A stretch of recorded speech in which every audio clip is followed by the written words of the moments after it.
The rain pelted the rooftop of Bones and Spokes, a seedy biker bar on the outskirts of London, like a legion of tiny fists demanding entry.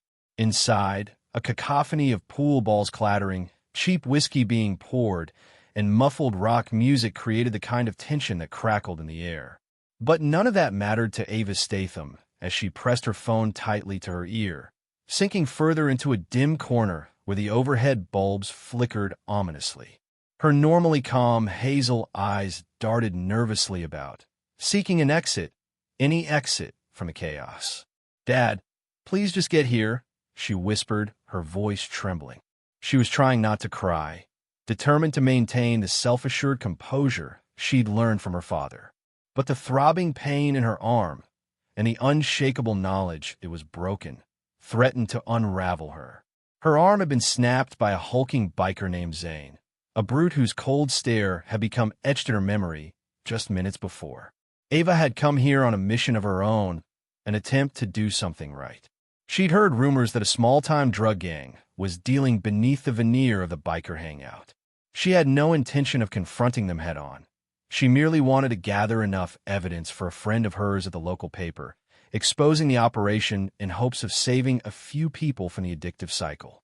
Maybe it was altruistic, maybe it was naive. Either way, she'd thought she could handle it. She was wrong.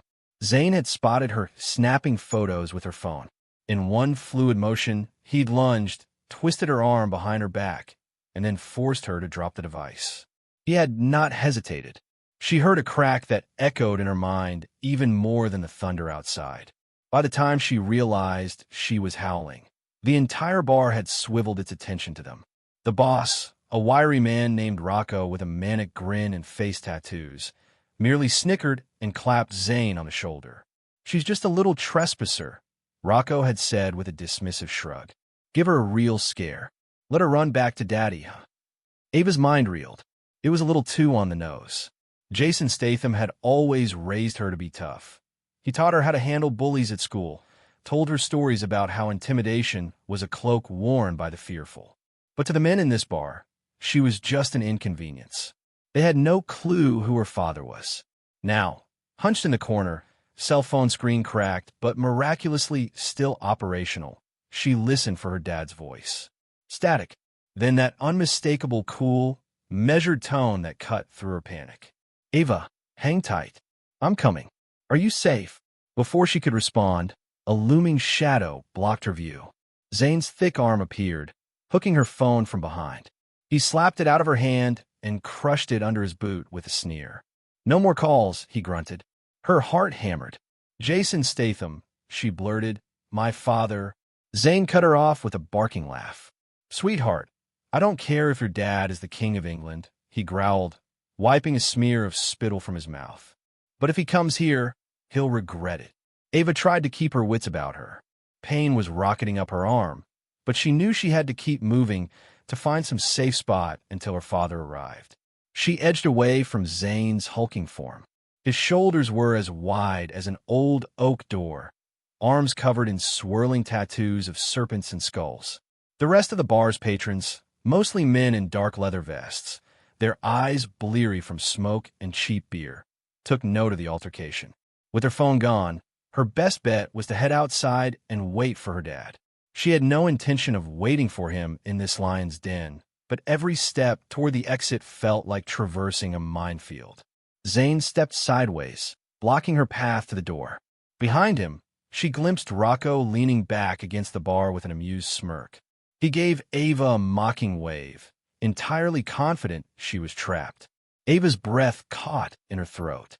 She drew upon the self-defense techniques her father had drilled into her since she was a kid. Snap your wrist free, pivot away, keep your center of gravity low. But with one arm throbbing, her balance was off.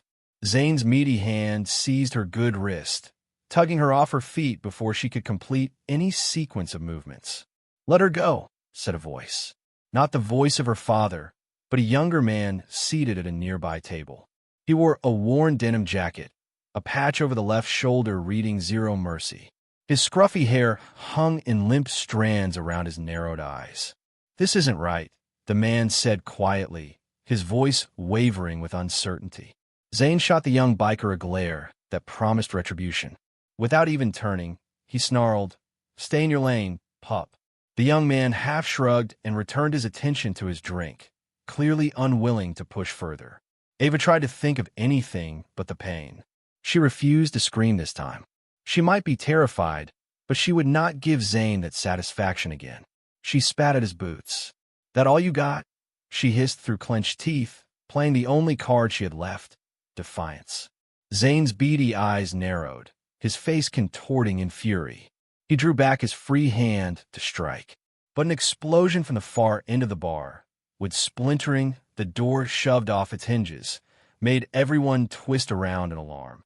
All at once, a hush fell over the room. The storm outside howled in the open doorway, flinging in a swirl of cold, rainy air. Standing in the center of the threshold, drenched yet unwavering, was Jason Statham. His broad shoulders and steady gaze swept the room in one cold, practiced motion. Water trickled from his jacket, dripping onto the battered floorboards, but he didn't flinch. He locked eyes with Zane, whose fist was still raised to strike Ava. Jason's voice was as sharp as a blade. "Touch my daughter again," he said slowly, carefully, "and I promise you, you won't have any bones left to break." The bar fell silent. Even the thunder outside seemed to pause in reverence. Zane's hand froze mid-swing, suspended like an axe about to drop. Ava felt her heart thunder in her chest as she locked eyes with her father. She could see the fury churning behind his calm, icy stare, yet his composure, as always, was unshakable. Her dad's taut muscles and confident stance projected a single, unmistakable message. Messing with his family was a grave mistake. Rocco, the wiry boss with the face tattoos, wasted no time. He sent a wordless signal, and half a dozen bikers rose from their seats like a pack of wolves. They slowly surrounded Jason, each man sporting an identical leather vest adorned with the name Dead Street Riders. Jason glanced around with bored detachment. His gaze landed on Ava, who was still pinned against Zane's body, her arm throbbing in agony. She mustered a weak smile, partly in relief that her father had come, partly in fear for what might happen next. Zane's eyes darted nervously between Jason and Rocco, as if weighing whether to let Ava go or hold on to her as a bargaining chip. He opted to tighten his grip. The movement elicited a gasp of pain from Ava, and Jason's jaw twitched with quiet rage. "You're outnumbered, mate," Rocco said with a sneer. Despite the looming tension, he seemed oddly relaxed, sipping from a dusty bottle of whiskey. "Why don't you just turn around and spare yourself the trouble? Maybe we let your precious daughter walk out of here in one piece." Jason took one small step forward, and the circle of bikers shrank reflexively. Ava remembered the stories her father had told her about bullies and intimidation. "They're always scared underneath," he used to say. "They rely on fear to control. Show them you're not afraid, and they lose their power." "I'm only going to say this once," Jason said, his voice a low rumble. "Let her go. Then you and I could talk about what happens next." Rocco burst into a guffaw, making a theatrical show of wiping his eyes. "Talk." He waved the whiskey bottle in the air, causing amber liquid to slosh precariously. "Mate, you think you can walk into our turf with your tough guy act and expect a conversation?" A faint grin tugged at the corner of Jason's lips, though his eyes remained locked on Zane. "Something like that." At that exact moment, Ava, clinging to the last ounce of defiance she could muster, rammed the heel of her good hand into Zane's ribcage. It wasn't much force, but it knocked him off balance for a second. He released her grip, and she stumbled backward, nearly collapsing before Jason caught her in one swift motion. She felt her father's hand on her waist, steadying her, then quickly releasing as he stepped between her and the bikers. "You all right?" he asked quietly, without breaking his stare from Zane. Ava tried to swallow her pain. "Arm's broken, but I'll manage." He nodded tersely. "Get behind me." She did as told, cradling her injured arm, her breath shallow from the adrenaline spike. A flash of lightning momentarily illuminated the interior of the bar, revealing the tension etched on every face. Outside, thunder boomed like an omen. Rocco set down his whiskey bottle with deliberate care, lips twisting into a malevolent grin. That was a poor decision. He snapped his fingers. Take him. 3 bikers lunged at once. Jason burst into action with shocking speed. Ava's father was no stranger to such confrontations. She'd seen him train. She knew he could fight. Still, witnessing him dismantle attackers in mere seconds never lost its capacity to amaze her. He parried a punch from the first biker, grabbing the man's arm and flipping him over the bar in a single, fluid motion. Bottles crashed to the ground, sending shards of glass and liquor flying. The second biker aimed a wild swing at Jason's ribs, but Jason slipped under it and delivered a sharp elbow strike to the man's jaw. A sickening crunch echoed, and the biker slumped to his knees. The third attacker tried to come up from behind, hooking an arm around Jason's throat. Ava's father twisted, delivering 2 quick strikes to the man's abdomen before hooking his leg and flipping him. The biker slammed onto a nearby table, causing it to collapse beneath his weight. Zane, who had stepped back with Rocco, shook his head with a disbelieving snarl. He clenched his fists and advanced again. This time, Rocco joined him, pulling a switchblade from his pocket. The overhead lamps cast a flicker of steel across his face tattoo, making him look like a ghost in the dim, smoky haze. Ava's mind screamed for her father to watch out, but she knew better than to call out and distract him. The best she could do was grit her teeth and remain steady. She observed as Jason squared off with the 2 men. Zane lunged, using his massive bulk to corner Jason against the bar, while Rocco darted in with the blade, aiming for a quick slash. Jason grabbed Zane's vest, shoving him into Rocco's path, forcing Rocco to stumble and nearly slash Zane instead. With fluidity honed by years of training, Jason spun, delivering a forceful kick to Zane's chest. The big man staggered, toppling into a cluster of chairs. Rocco hissed with frustration. He feinted left, then slashed the blade at Jason's torso. Jason deflected with a forearm block, grunting as the knife nicked his jacket. A fraction of a second later, he drove an open palm strike to Rocco's wrist, sending the blade clattering to the ground. No more games, Jason growled, hooking an arm around Rocco's neck. In a swift motion, he twisted Rocco's arm behind his back, forcing the wiry man to his knees. Searing anger flared in Rocco's eyes, but the angle of his pinned arm made him grimace in pain. By now, the other bikers, conscious ones at least, had backed away. A hush swept over the bar once again, broken only by the patter of rain and the crackle of a buzzing neon sign in the corner. Jason's voice was barely more than a whisper, but it reverberated through every corner of that grimy room. You laid hands on my daughter. You broke her arm, and from where I'm standing, you look like you're out of options. Zane, though bruised, still had fight in him. He grunted, picking himself up from the wreck of twisted chairs, a terrifying glare marking his face. But there was an uncertainty in his movements now, a faltering resolve. His chest heaved with rage. For a moment, Rocco's eyes flicked to the door, calculating a possible escape. Jason tightened his hold. Don't, he warned. Without waiting for a reply, he glanced at Ava, who stood at a safe distance, trying to manage her own agony. She nodded once. She was okay for now, but they both knew she needed medical attention. Now, Jason said, breathing heavily, my daughter's leaving with me. If you want to remain intact, you won't stand in our way.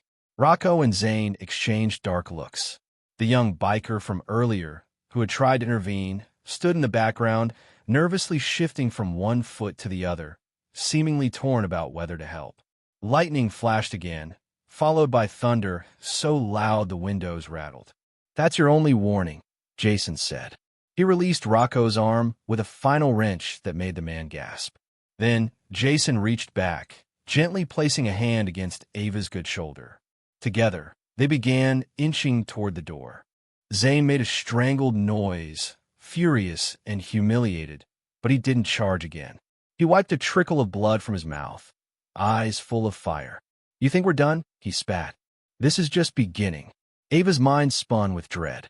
She knew men like Zane wouldn't just slink away. She also knew her father was never one to abandon a loose thread, especially one that threatened his family. Tonight had only been the opening salvo. As they stepped out into the driving rain, broken door creaking on its hinges behind them, Ava's legs threatened to buckle. Relief and pain churned together in her stomach, making her dizzy. Jason caught her once more, leading her toward the shadowed silhouette of a parked SUV. "You're safe now," he murmured, although the glint in his eyes suggested he already knew the storm, both literal and figurative, was far from over. The emergency room's fluorescent lights hummed overhead, a stark contrast to the storm's tumultuous darkness outside. Ava sat on a stiff hospital bed, cradling her cast-bound arm as a nurse rattled off care instructions. Even though her father stood by her side, she still felt haunted by the events from the biker bar. Rocco's sneering face and Zane's monstrous grip lingered in her mind. "Keep this dry, take painkillers on schedule, and follow up with your physician in 2 weeks," the nurse concluded, giving Jason a polite nod. "And remember, no heavy lifting, Miss Statham." Ava forced a small smile. "I'll do my best." When the nurse left, Jason turned to Ava, his voice low. "You sure you're all right?" "As fine as I can be," she replied, leaning back carefully against the pillow. The cast throbbed, a constant reminder of the night's violence. "Thanks for getting me out of there." Jason nodded and placed a gentle hand on her shoulder. "Let's get you home." Moments later, they stepped into a downpour that had only intensified. Jason guided her to his SUV, holding an umbrella in his free hand. Wind whipped droplets of rain under the umbrella's edge, soaking them both by the time they reached the vehicle. Ava was too drained to care. Inside, the engine purred to life, and Jason navigated through deserted streets. The steady rhythm of windshield wipers kept time with Ava's pounding heart. She stared out at the blurred neon reflections on the slick pavement, the night feeling unreal, like a nightmare still unfolding. Finally, they reached Jason's modest but secure home, an unassuming brick townhouse tucked behind a locked gate. Ava trudged inside, exhaustion weighing her down. Jason locked the door behind them, engaging every deadbolt with a methodical precision that told Ava he was still in fight mode. He led her to the living room, where he gently helped her settle on the couch, propping her broken arm on a cushion. "Stay here," he said, disappearing into the kitchen. Ava closed her eyes, her body aching. She'd known her father had some tough edges. He was Jason Statham, after all, but seeing him fend off multiple attackers without breaking a sweat had been surreal. She realized she'd never actually witnessed him in such raw, real combat before. It was like seeing a hidden part of him unmasked. After a few moments, he returned with water and painkillers. "Take these," he said gently, handing her the pills. His expression was soft, but a subtle tension in his shoulders betrayed his concern. She downed the medicine. "Dad," she whispered, "you think those guys will come after us?" Jason let out a measured breath. "Rocco's the type who doesn't like to lose. And Zane, well, he won't let this go easily. But you're safe here. I won't let anything happen to you." She wanted to believe him, but an unsettling sense of foreboding gnawed at her. She'd learned enough about criminals from the bits and pieces her father had let slip over the years to know that pride and vengeance ran high in such circles. Her father's phone buzzed. He glanced at it, muttered a curse under his breath, and then pressed it to his ear. "Statham," he answered tersely. Ava couldn't hear the other end of the conversation, but she observed his jaw tighten, a storm flickering in his eyes. "Right. I'll be there," he said, ending the call. He set the phone down on a coffee table. "What is it?" Ava asked, tried to ignore the quickening of her pulse. He rubbed his temple, choosing his words carefully. "A friend of mine who keeps an ear to the ground says Rocco's stepping things up. Says he's planning something soon, and it involves a big supply of contraband. Could be guns, could be drugs. Either way, he's gearing up." Ava swallowed hard. "Then that's on top of wanting payback for tonight." Jason nodded gravely. "He knows who I am now, and I'm guessing he's not the type to just let this rest. He's probably also discovered the real reason you were snooping around, that you were trying to expose their operation. It's personal, and it's business for them. Dangerous mix." Ava leaned her head back against the couch, feeling both guilt and anger twist in her stomach. "I was only trying to help," she murmured, her voice soft with regret. I wanted to make a difference. I didn't think it would get so bad. Jason's eyes flicked to her cast. You've got a good heart, love, but these people, they're not a charity case. They're predators. We have to handle it the right way. She managed to meet his gaze, searching for the fatherly reassurance she craved. So what do we do now? A muscle in his jaw flexed. We finish this before they escalate. I'm not letting them roam free when they've already broken your arm.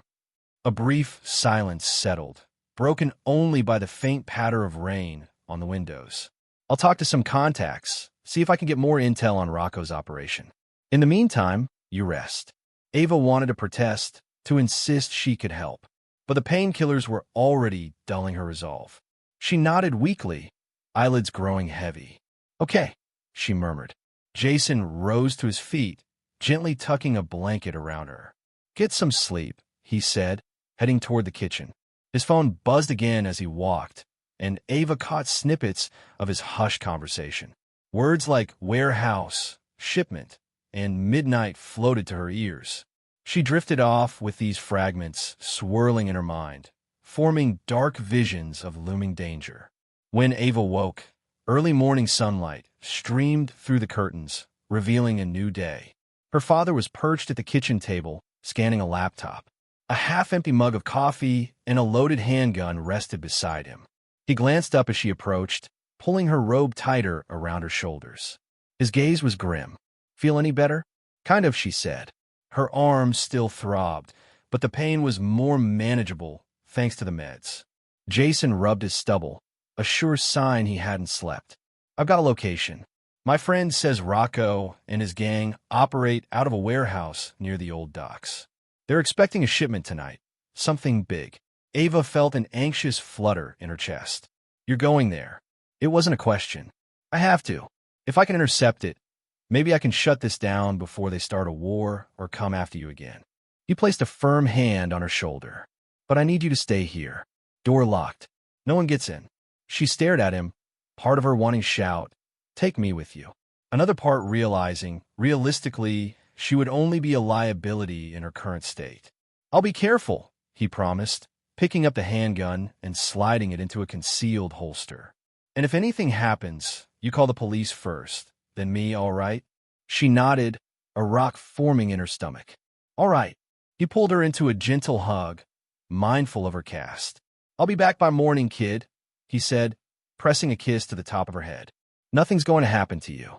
Yet as he stepped outside, the emptiness he left behind felt ominous. Ava stood by the window, watching him drive away, a single thought echoing in her mind. The storm's just beginning. Night settled over the old docklands, transforming the skyline into a jagged silhouette under a moon half hidden by storm clouds. Jason crouched behind a rusted shipping container, carefully scanning the surroundings.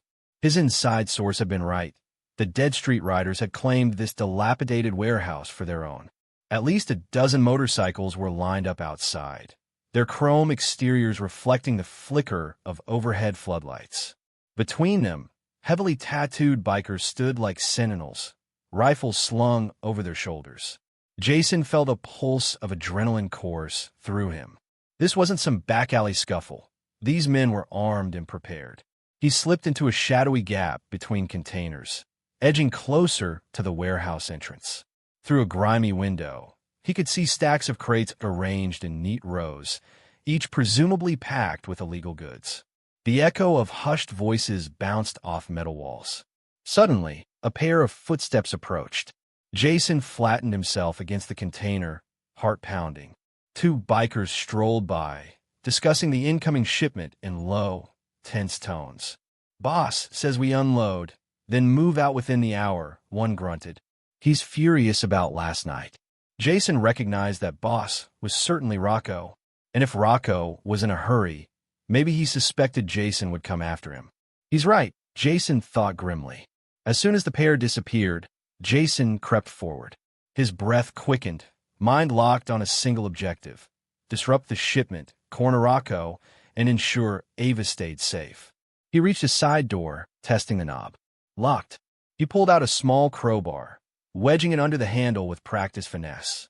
A slight grunt of effort, and the lock gave way with a soft click. He slipped inside, pistol drawn, senses on full alert. Dim overhead lights cast elongated shadows on rows of crates. The scent of old fish and salt water mingled with metal and motor oil, creating an oppressive atmosphere. Far off, he heard the hum of a forklift, presumably moving cargo around. He moved deeper into the warehouse, hugging the walls. Shouts echoed from somewhere ahead. Carefully, he peered around a stack of crates and glimpsed Rocco, his face tattoos just visible beneath the brim of a cap. The wiry man was barking orders to a cluster of bikers, including Zane. The big man's arm was in a sling. Apparently, Jason had done more damage than he realized during their barroom fight. Zane looked enraged, straining at his makeshift cast as though he wanted to tear it off just to fight.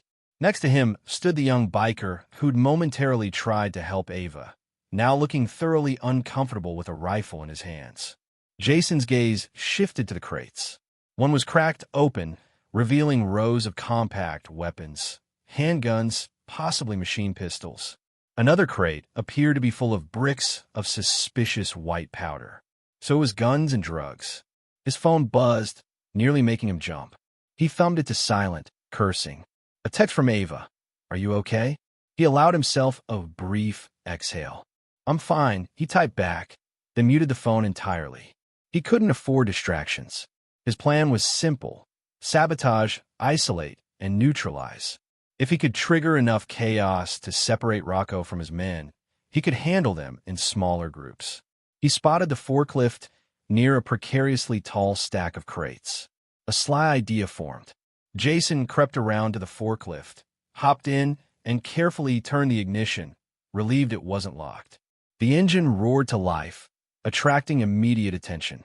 Bikers spun around, guns raised, while Jason rammed the forklift into a towering column of crates, sending them crashing to the ground.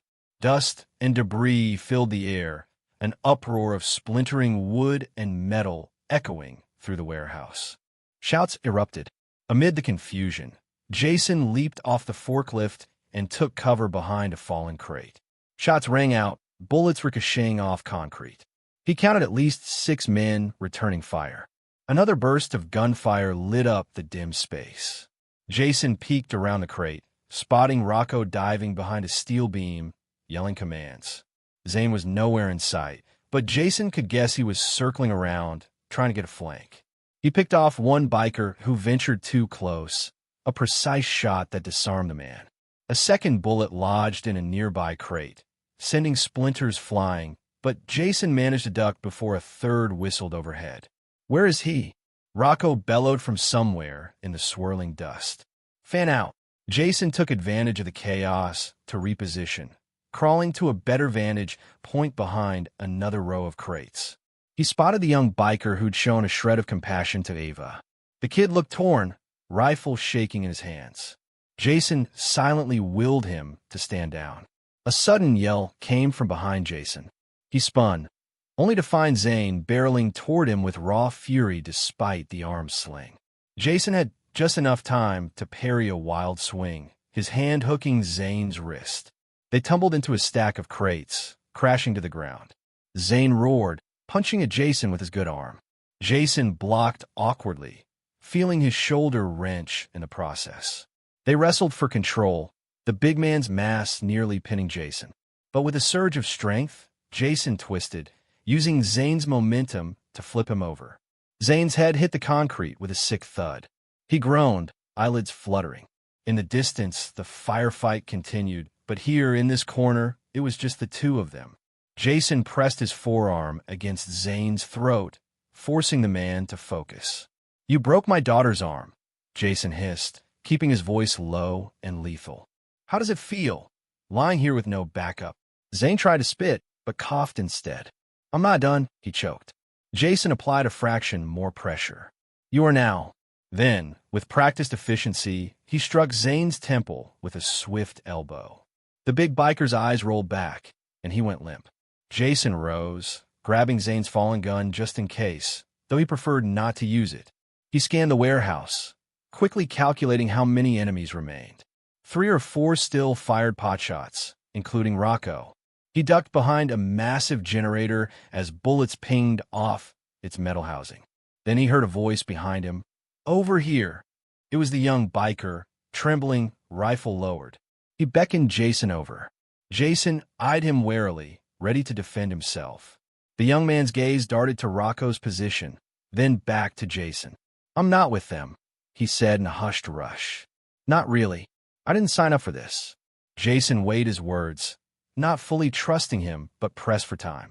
"Then leave," Jason said tersely, glancing at the firefight. "Get out of here." Shouts indicated Rocco was rallying his men for one final sweep. The young biker shook his head.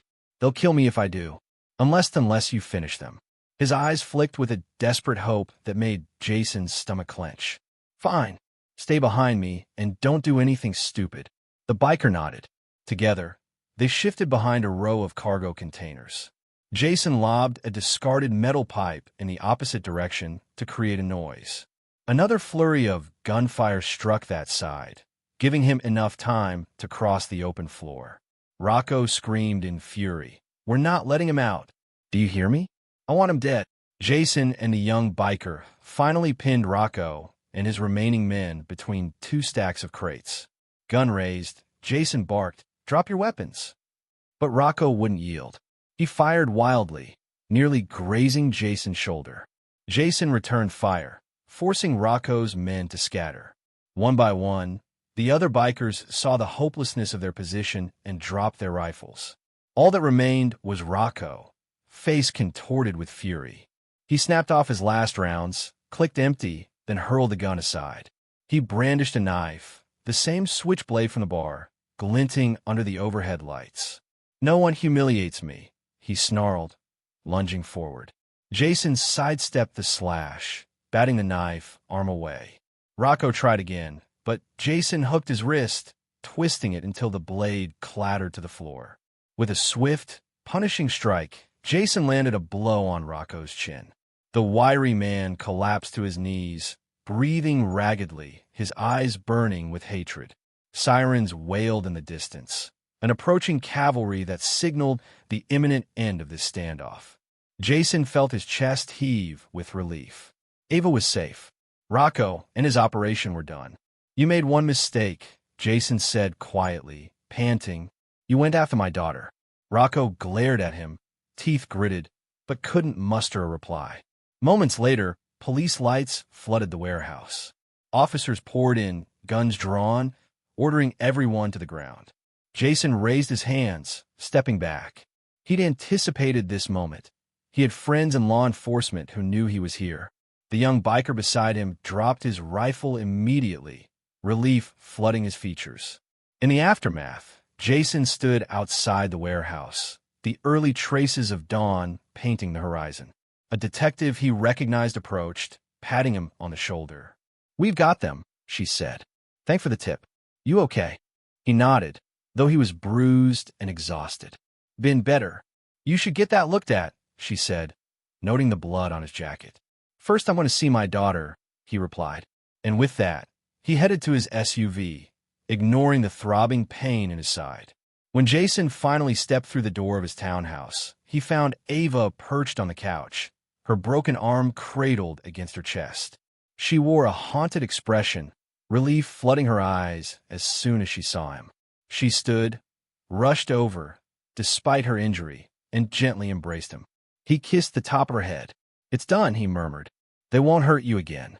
She closed her eyes, exhaling a trembling breath. "Thank you," she whispered, tears slipping down her cheeks. Jason guided her back to the couch, sinking beside her. Exhausted and battered, they sat quietly as the sun rose, casting light through the windows. A new day that promised safety, or at least the closest thing to it they'd had in a long while. In that moment, father and daughter understood each other better than ever before. Neither of them had chosen the violence, but both had confronted it head-on, refusing to let fear dictate their lives. Ava rested her head on Jason's shoulder, feeling the steady rise and fall of his breathing, and knew that while evil might lurk in many corners of the world, so did unbreakable love and quiet bravery. Because when someone broke Jason Statham's daughter's arm, they had to reckon with the unstoppable force that was Jason Statham himself. And for Ava, knowing that someone like him stood between her and the world's darkness was enough. They sat like that until the sun was high, the night's terrors finally giving way to the promise of a new morning. The end of story.